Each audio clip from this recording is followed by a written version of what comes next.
Olá, sou a professora Estela, professora de Educação Física, e para nossa aula do sexto ano, hoje nós vamos falar um pouquinho sobre os esportes de aventura, né? Então a gente vai saber mais ou menos o que são os esportes de aventura, quais são as nomenclaturas utilizadas, quais são os esportes que são contemplados por essa classificação, né? E a gente vai falar um pouquinho de alguns esportes de aventura, e a gente vai falar primeiro das suas origens, de onde surgiu. Vamos lá, vamos começar a aula. Esportes radicais. Esporte de aventura, também conhecido como esporte radical, são termos utilizados para designar esportes com alto grau de risco físico, dadas condições extremas de altura, velocidade ou outras variantes em que são praticados. Para que a prática de esporte radical seja bem-sucedida, é preciso levar em conta vários aspectos, como condicionamento físico, o estado mental, equipamentos e alimentação, e esses são os fatores mais importantes. Como vocês puderam ver, né, os esportes radicais, esportes de aventura, eles por muito tempo eles foram utilizados como a mesma coisa, né? Mas existem também outras nomenclaturas que são utilizadas como esportes radicais de aventura urbana ou na natureza, né? Então hoje a gente vai falar um pouquinho sobre os esportes radicais de aventura na natureza, né? Sobre alguns deles. Vamos continuar.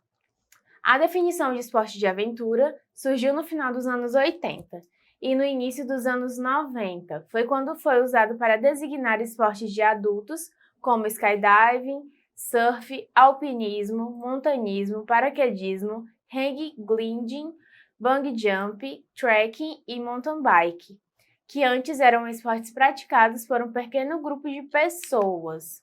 Então, como vocês puderam ver, eles falaram de alguns esportes mais clássicos, né? Que a gente, quando a gente ouve falar deles, a gente já associa a esportes de aventura, né?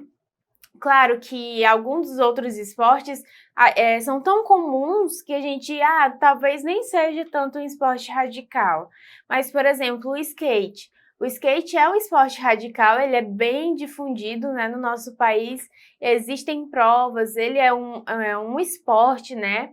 Então, ele já é classificado como esporte, tem as competições, tem classificações e assim por diante. A gente vai falar um pouquinho do skate agora. O skate é um desporto inventado na Califórnia que consiste em deslizar sobre o solo e obstáculos equilibrando numa prancha chamada shape, dotada de 4 pequenas rodas e 2 eixos chamados de trucks. Com o skate executam-se manobras com baixos e altos graus de dificuldade. No Brasil, o praticante de skate recebe o nome de skatista, enquanto em Portugal chama-se skater.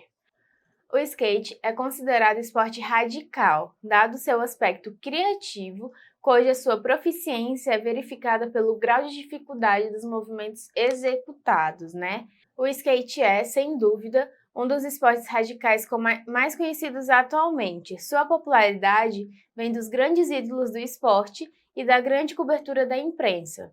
O skate deixou de ser apenas um esporte e hoje é um estilo de vida. Os principais skatistas, além de viverem do esporte, ditam moda. O esporte movimenta milhões de dólares todos os anos e sua indústria é uma das mais prósperas indústrias do esporte do mundo. Então, como vocês podem ver, né, aquela modalidade que antigamente era utilizada só como hobby por alguns pequenos grupos, hoje já é conhecido mundialmente, né? Já mobilizam várias indústrias, né? Não somente do esporte, como da moda, e arrecada muito dinheiro, né? Então, ela faz também a economia aumentar, né? Circular mais o dinheiro dentro desse esporte. E a gente vai falar de um outro esporte muito conhecido também, radical, e ele é muito antigo. E a gente vai falar um pouquinho sobre o paraquedismo, né? O que é o paraquedismo? O paraquedismo é praticado por desportistas que saltam de aeronaves, ou lugares fixos, fazendo uso de um paraquedas, né, para diminuir sua velocidade de queda, sendo possível realizar saltos de grandes altitudes sem sofrer danos corporais. O paraquedismo não é tão perigoso quanto se parece, e há menos de uma fatalidade por 150 mil saltos, né? Então, como vocês puderam ver, a gente imagina assim, que o paraquedismo, por você estar em uma grande altitude, né? Você pular de um avião, depender de um paraquedas para poder chegar ao chão ileso, a gente pensa que é muito perigoso. Realmente, né? Se for uma pessoa que for fazer sem conhecimento nenhum, sem um profissional adequado para te auxiliar, é realmente muito perigoso. Mas como esporte, como modalidade, existem as regrinhas que devem ser seguidas e que vão diminuir esse risco, né? Então, como vocês puderam ver, é menos de uma fatalidade para 150 mil saltos, né? Então, é muito pouco essa taxa, né? De 1 para 150 mil. Continuando, né? Vamos falar um pouquinho mais sobre o paraquedas. Nessa modalidade, o grande atrativo é a velocidade horizontal. O objeto aqui é curtir muito o voo percorrendo a maior distância possível em queda livre. Para que isso seja possível, os saltos são praticados com macacões próprios para possibilitar esse deslocamento. Possuem asas que se inflam com o vento entre os braços e o tronco entre as pernas. Esta grande área permite os deslocamentos verticais de até 160 km por hora, com uma razão bem menor que descida, né? De descida, o que faz a queda livre chegar a quase 2 minutos, né? Então, a gente pode ver que o paraquedas tem todas essas regras, como a gente pode falar para vocês. Depois, dei uma pesquisada em casa sobre as modalidades do paraquedas, né, do paraquedismo, que existem várias. E agora a gente vai falar um pouquinho sobre o raft, né? O que é o raft? A gente já vai sair do ar para a água, né? Vamos ver o que é o raft. O rafting é a prática de descida em corredeiras em equipes, utilizando os botes infláveis, equipamentos de segurança. Antes de começar qualquer descida do rafting comercial, o instrutor da atividade passa a todos os participantes detalhadas instruções de conduta relativa à segurança, né? Essas instruções são lembradas pelos demais instrutores durante os momentos estratégicos da descida, e seu cumprimento é fundamental para a segurança de todos. Então, o rafting, como vocês puderam ver, eles são descidas nas corredeiras e é muito importante que os participantes eles fiquem atentos às medidas de segurança. Por quê? Normalmente nessas descidas existem muitas pedras, né, no caminho que fazem essa descida ser um pouquinho mais radical, né? Que existem as curvas que normalmente o bote vai fazer. E se a pessoa não souber, não ouvir as instruções do professor, ele pode cair, pode se lesionar, pode vir até a óbito. Então a gente vai falar um pouquinho mais sobre o rafting. O rafting comercial proporciona a experiência de descer o rio para pessoas de qualquer idade, e em sua maioria, pessoas que nunca tiveram uma experiência anterior, né, tornando o esporte acessível. Os primeiros relatos de rafting que se tem notícias são nos rios de Colorado e Mississippi. E aí, como vocês podem ver, né, não são só para profissionais que podem participar do rafting, e normalmente as pessoas que praticam, nunca praticaram, que vão normalmente de férias, em busca, assim, fora da vida cotidiana, uma aventura, né, no final de semana. Então, é bem acessível esse esporte. E a gente vai falar um pouquinho agora sobre um esporte que ele é bem acessível, tanto crianças e idosos participam dessa modalidade, mas não é uma modalidade que se aprende de uma hora para outra, né? Que modalidade é essa, né? A gente vai falar um pouquinho sobre o parkour, né? O parkour ou free running é uma atividade cujo principal objetivo é mover-se de um ponto a outro o mais rápido e eficientemente possível, usando principalmente as habilidades do corpo humano.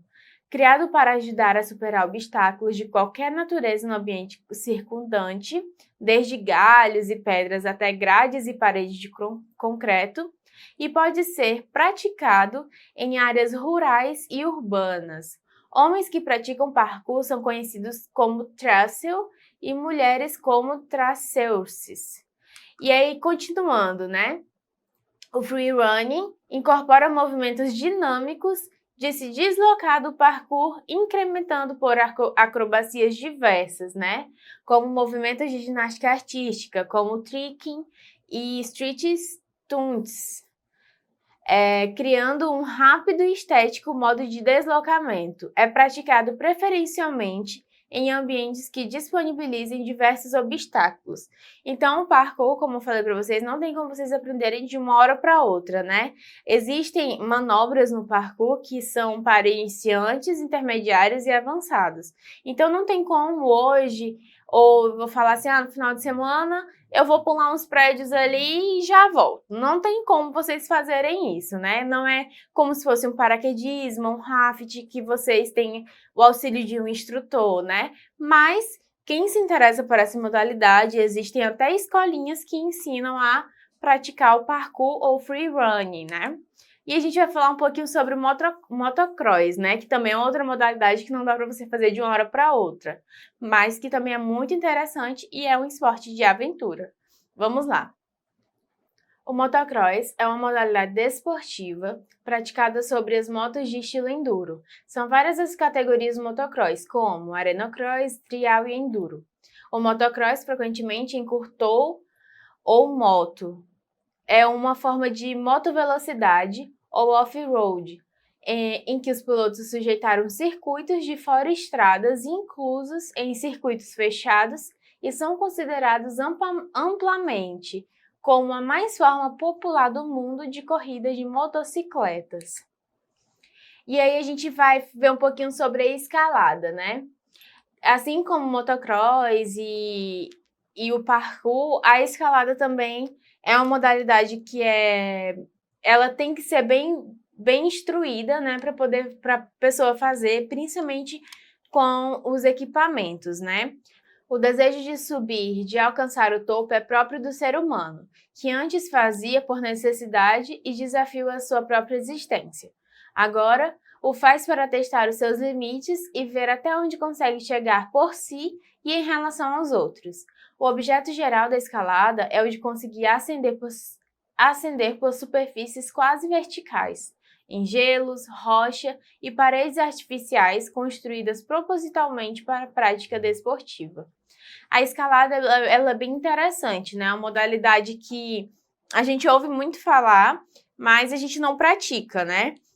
Quando ela é praticada, normalmente tem aquelas paredes que tem tipo umas agarrazinhas que são justamente feitas para esse tipo de modalidade, né? Para vocês escalarem, é bem interessante. Tem todo o equipamento de segurança e tudo mais. E aí que se a pessoa se interessar por essa modalidade, ela pode ir evoluindo para que um dia ela chegue a escalar rochas, gelos, pedras e assim por diante. E a gente vai ver um pouquinho sobre essa modalidade, né? Que ela é bem interessante. Não é uma atividade que possa ser considerada dispendiosa, exigindo, assim, muito esforço, concentração, capacidade de resistência, grande controle mental, grande conhecimento e controle corporal, bem como uma boa capacidade de visualização imagética para movimentos sequenciais. Então, vocês entenderam, né, qual que é a base desses esportes de aventura, e a gente vai ficar para casa dois slides que estão a seguir, que é o Base Jump e o Ski Streaming, né? Então, vocês vão dar uma lida nesse conteúdo e aí vocês vão citar algumas curiosidades dessas duas modalidades que a gente não viu hoje, tá bom? Vamos ficar com essa aula de hoje. Não esqueçam de acessar a plataforma Eduque para vocês terem acesso a todos os nossos conteúdos e até a próxima aula.